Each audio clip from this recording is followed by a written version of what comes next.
Pro Group Management. Workers' comp that works for you.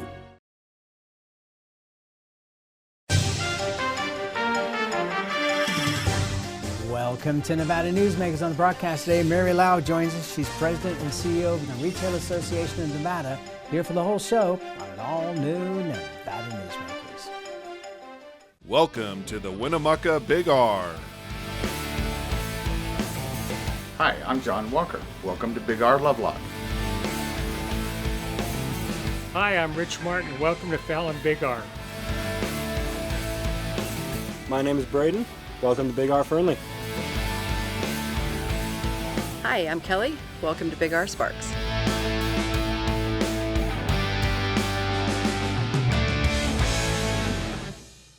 Hit the open road with a truckload of cash free play in one of 3 luxury travel trailers during the $250,000 travel time giveaways. Thousands in weekly giveaways plus $7,500 in grand prizes guaranteed. And a new travel trailer or $35,000. Now at the Carson Valley Inn. For 50 years, Nevada Heating has been keeping people comfortable in their homes. At Nevada Heating, call the Do It Right guys and get the air conditioning back on today. That's the Nevada Heating way. Why sweat for days on end when Nevada Heating can get your air conditioning fixed today? Call us today and we'll fix it today at 323-5585 or schedule us on our website at nevadaheating.com. Save money and take transit. Did you know you can ride the bus all day for less than what it would cost you for a gallon of gas? Plan your trip now by going to rtcwashoe.com. Fantastic cocktails and delicious food. It's a good time to eat. Over 500 hot slots plus electronic table games. It's a good time to play. Player rewards and big-time jackpots. It's a good time to win. Ooh, your good time's a train-a-wreck. This is Nevada Newsmakers with host Sam Shad, a no-holds-barred political forum. Now, from the Nevada Newsmakers broadcast headquarters, here is Sam Shad. And back on Nevada Newsmakers, we're always delighted to welcome back to the program Mary Lau. She is the president and CEO of the Retail Association of Nevada. Your thoughts on election night for the primaries? My thoughts on it? Thank God in Greyhound it's gone. But no, it was actually fascinating. Governor Lombardo he really just nailed it all the way through, with the exception of Marty O'Donnell. And that was an interesting quote from him after he realized he lost. It was like, well, I wasn't sure I wanted to be there anyway, and now I can go back on social media. It reminded me 100 years ago, remember the movie The Candidate with Robert Redford? Yes. When he did win, he goes, well, now what do we do? So half of these people trying to run for office would be in that position now. But I'd say the governor's people did an excellent job. There were some other organizations that worked very carefully and efficiently to make sure that some of the demographics weren't so miserable for leadership to deal with and stuff too. But the greatest thing all was the Culinary Union. The fact that they went after Rochelle Wynn, who didn't even sponsor the bill. She just testified on the bill for the daily cleaning and lost. Culinary lost handily.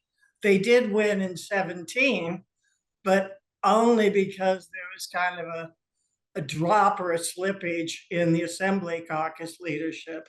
Maybe not the leadership, but the campaign people, that they didn't catch it early enough to salvage Michonne.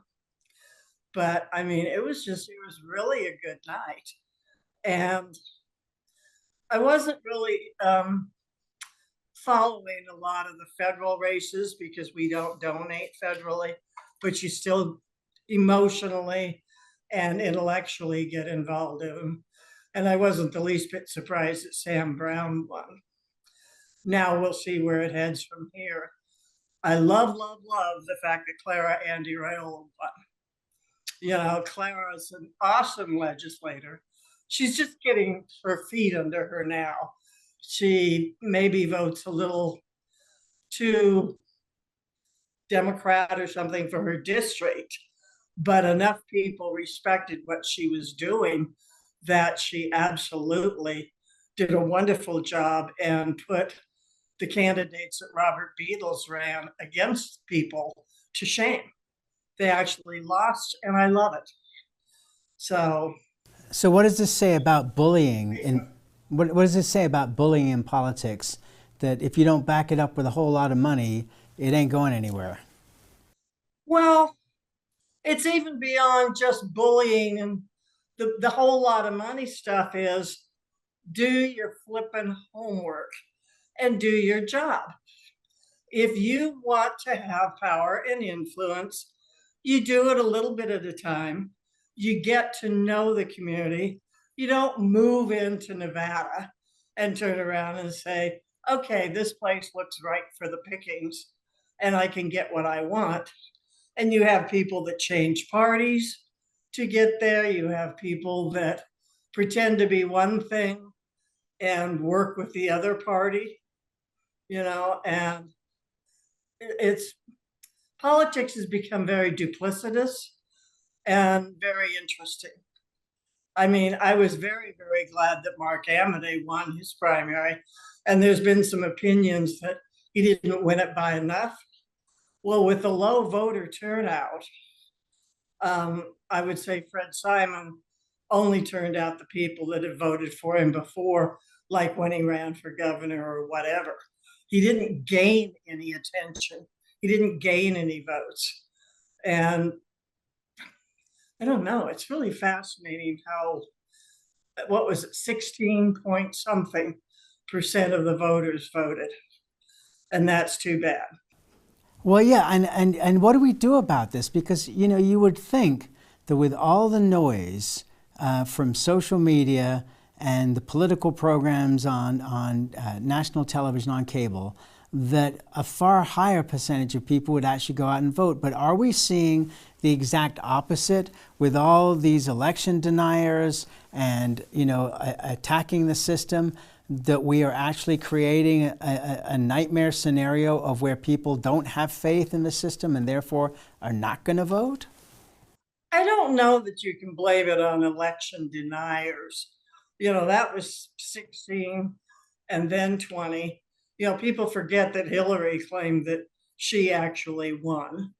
And so I think it's where politics have taken such a nasty turn that all of the social media, all of the other stuff is so negative. I mean, now the reporting that's coming out is almost they're shocked that Donald Trump sits down with somebody and has a calm and reasonable conversation. And we're getting so much ridicule of President Biden right now. It's very difficult. I can remember when Johnson was president. Oh no, Spiro Agnew, I think it was, and hit his head coming down, hit his head on Air Force One, and my mother was shocked that they reported it because they never reported anything to humiliate the office of the presidency. Now you don't see anything to compliment the office of the presidency. It's just, we've made politics almost disgusting, and people don't even want to discuss it because it's gotten so nasty. And, well, you know, they run the same campaigns all the time. You know, for 4 years, it was Russia, Russia, Russia. Now it's abortion, abortion, abortion. And nobody's talking about what they do. Well, now I'll give the exception. Mark Amodei does. He has the minutes with Mark and he sends out his information and stuff. But I keep overriding you, Sam, in case you noticed. No, and that's fine. But, you know, I mean, what your point is well taken about how the Washington Press Corps covers Washington now. Because, you know, back in the Kennedy days in Camelot, nobody wrote about what was really going on with the Kennedy brothers and what they were up to in the swimming pool and at Lake Tahoe and all the rest. I mean, we found out years later, but not at the time. It was all Camelot. Oh, absolutely. Even way back in the Roosevelt era, his nurse was his mistress and stuff. And Eleanor handled it. You know, now rather handling it is the right way for a woman to do now, who knows? But it's ridiculous that the country is put through this kind of embarrassment. It doesn't need to be. People are human. And I think it's backfiring. And it's backfiring against Biden because Trump's numbers are going up. But it's backfiring against us because people aren't coming out to vote. Now, most of the voting was mail-in ballots. So maybe that's going to improve itself. And I think Cisco Aguilar did an excellent job. The fact that they passed a law that said they could start voting early or start counting early in the morning, that helped. You know, they didn't have to wait on mail-in ballots till the polls closed. So they didn't release any numbers, nothing leaked, you know, no problem. So his office did a really good job. So here's a point I'd like to make, and I am hoping to make this point on many programs leading up to Election Day, which is that there's this huge conversation about democracy and that we're losing our democracy and democracy is in danger. And I moderated a town hall for the mayoral candidates in Las Vegas, in Sun City, Summerlin. And 250 people showed up at this theater in the afternoon with 10 candidates on the stage. And I walked out on the stage and I said, you know, I don't know how many of you are Republicans, I don't know how many of you are Democrats, and I don't know how many of you are independents. But all I know is that 250 of you showed up on this hot afternoon to come and listen to these candidates. And to me, that's the definition of democracy. People voting is the definition of democracy. I have faith in our democracy.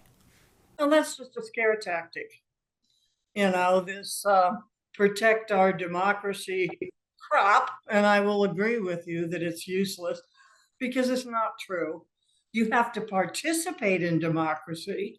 You have to be able to show that you're prideful of it, that you care about it, and you will, I hesitate to say do your duty and vote, but that's part of democracy. But nobody's destroying democracy except the people that are willing to manipulate the system and do anything at all to win. That undermines the confidence of people, and then your democracy starts slipping away. So what do you think the last time that you saw people just sitting around honestly talking about ideas and being able to say, I don't totally agree with you, but tell me why you think that way and what am I missing and how do we reach a compromise here? There was an article in the New York Times over the weekend that 65% of the electorate have election fatigue, and they want something in the middle. And there are groups all around the country that are trying to have these kind of conversations that you're describing, because the other 35% are either one side or the other, and there is no talking. So what do you think the chances of that succeeding are? I think it's going to happen more and more, Sam. I don't know if there's enough time that it becomes an integral part of the November election. But absolutely, people are exhausted with it. And, excuse me, I think that when you start losing your friends and losing your family for ideological differences, that's ridiculous. So being able to sit down and have an adult conversation and figure out the best way to move forward is the way democracy is supposed to work. You know, you've seen this thing floating around the internet recently on the age of the founding fathers. Right. Yeah, you had one at 18 years old and The eldest was 44, which was George Washington. Everybody in between.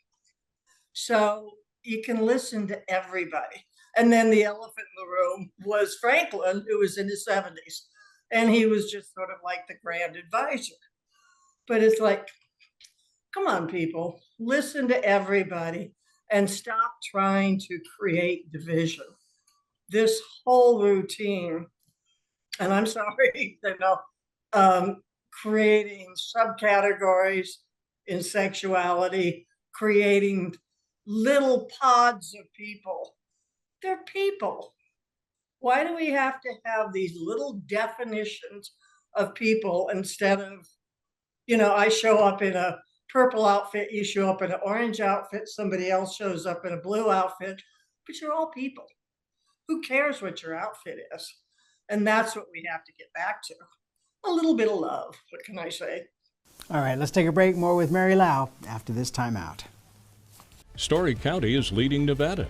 Home of the Tahoe Reno Industrial Center, Google, Tesla, Panasonic, and other world-leading companies. Story County provides thousands of tech, advanced manufacturing, and logistics careers for Nevadans. We're diversifying and driving Nevada's economy and generating millions in tax revenue and billions in economic activity across northern Nevada. Story County is leading Nevada's future. As you know, Reno is booming. Toll's development company is helping it grow with insightful design and development, building community with every project, adding beauty, adding excitement, emphasizing our shared humanity. Reno is becoming bigger. Toll's development is helping it become better, more livable, more enjoyable. To learn more, go to tollsdevelopment.com. tollsdevelopment.com. Like a traditional handmade basket, retail is woven into the fabric of life in Nevada.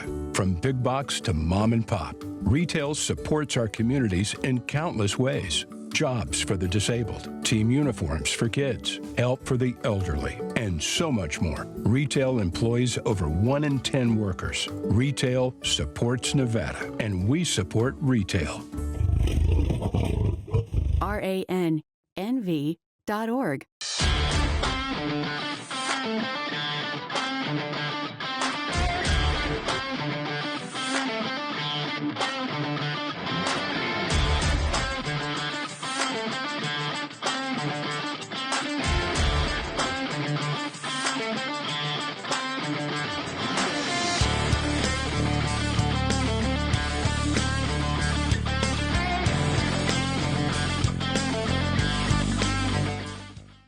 This is Nevada Newsmakers.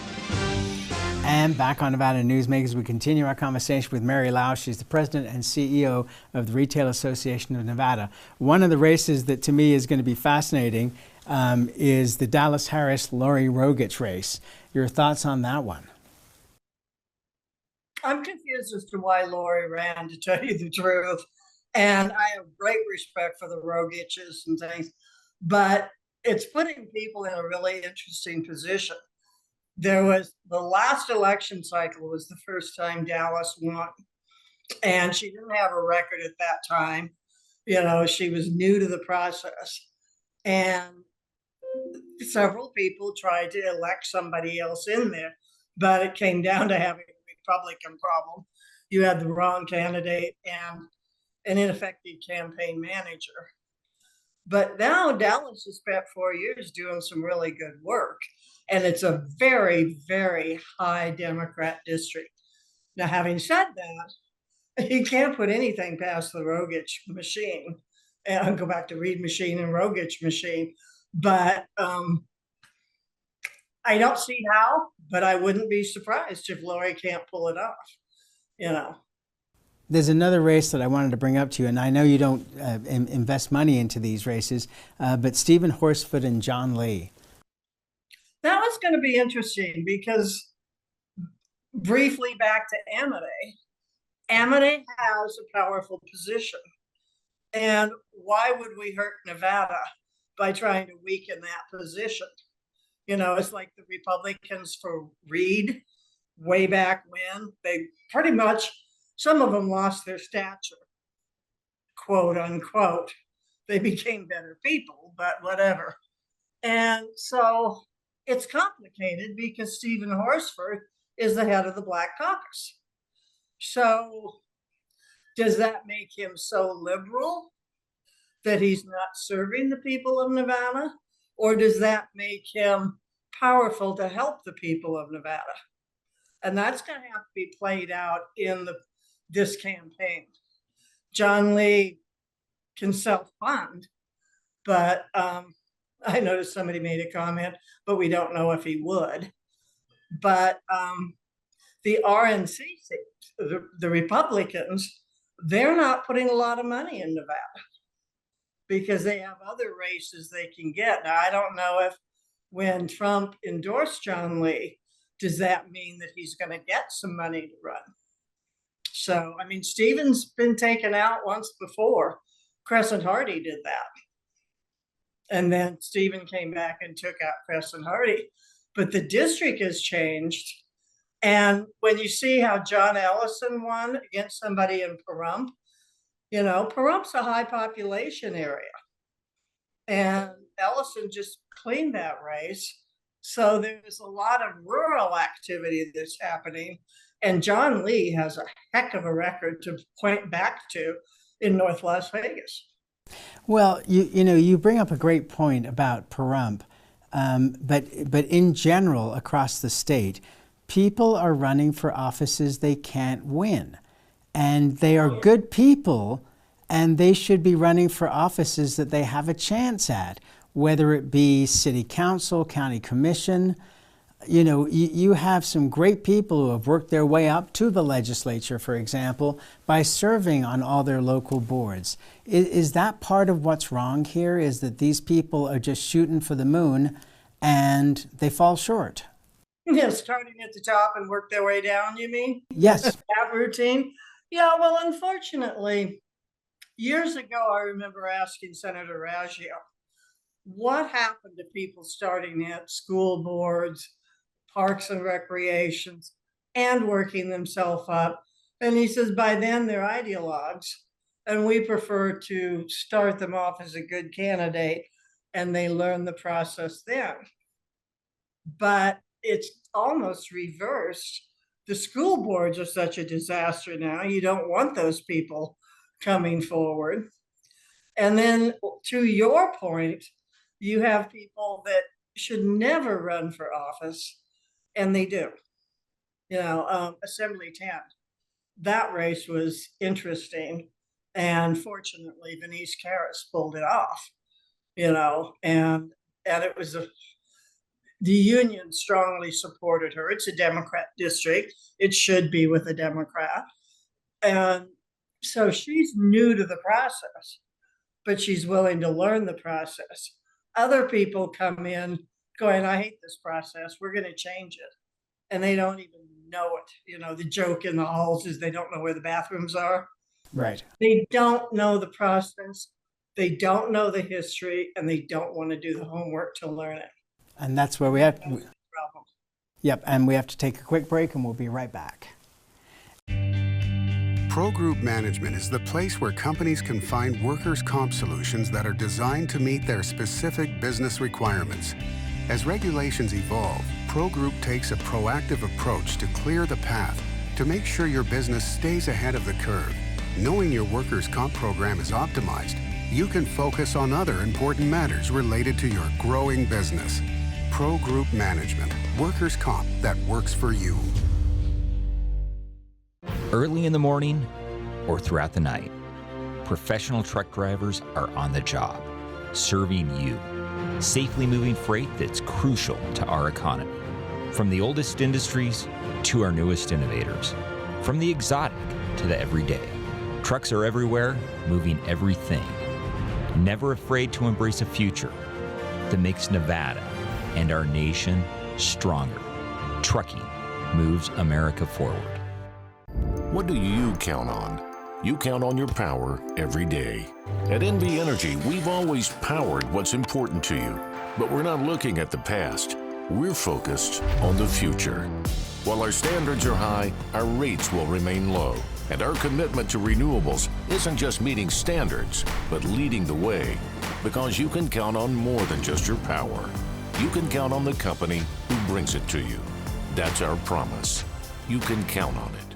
The Nevada Builders Alliance has been protecting the interests of the construction industry for over 50 years. Our programs save members thousands of dollars every year and allow them to provide much-needed benefits to their employees. Our industry also allows Nevada to grow. If you're thinking about a career in the construction industry, reach out. And if you haven't thought of a career in construction, what are you waiting for? We are the Nevada Builders Alliance. This is Nevada Newsmakers. And back on Nevada Newsmakers, we continue our conversation with Mary Lau. She's the president and CEO of the Retail Association of Nevada. Good news for the legislative session. The speaker was on the program a couple of weeks ago, and he said that the coffee shop is coming back to the legislature. Okay, TTL. When the staff had to sit there and hope they got out to the food trucks in time, otherwise they had to get Uber or something. No, that's a great thing. It should be there.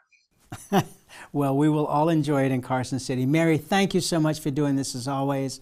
I know you're going on a great trip. Have a wonderful time in Canada and come back soon. Okay, Sam. Thank you very much, dear. Thank you. And we'll be right back. Here on 7 at 7, we're bringing you the local headlines in just 7 minutes. We've got you covered in the morning, evening, and for all breaking news in between and as it happens. Life is busy, and we don't waste your time. Join us for local news now streaming on our YouTube page. Southwest Specialties has been making the homes and businesses of Nevada beautiful for more than 20 years. Their experienced designers and craftsmen create the walkways, backyards, water features, and a variety of outdoor cooking areas that add curb appeal and value to your investment. Call today or visit them at their website and see how they can make your outdoor spaces special. Southwest Specialties, creative, distinctive, beautiful. Imagine a magical garden that feeds Carson City's hungry and homeless, teaches our high school students agriculture, creates hanging floral displays to beautify downtown, and yet charges nothing. It's not magic. It's the Greenhouse Project. It's real, it's growing, and it needs your help. Go online to carsоncitygreenhouse.org so together we can grow it forward. Modern boutique Ahern Hotel and Event Center sits at the heart of the Las Vegas Strip. 2 floors of meeting and event space are ideal for groups and conventions. Stay in one of 200 luxurious rooms and suites. Brand your event throughout the property. Flexible event spaces make for easy planning and personalization. Take over the entire hotel with a full buyout option. Thanks for watching Nevada Newsmakers. You can catch us online 24 hours a day at NevadaNewsmakers.com, or you can download the podcast wherever you like to get your podcast. We'll see you on the next project.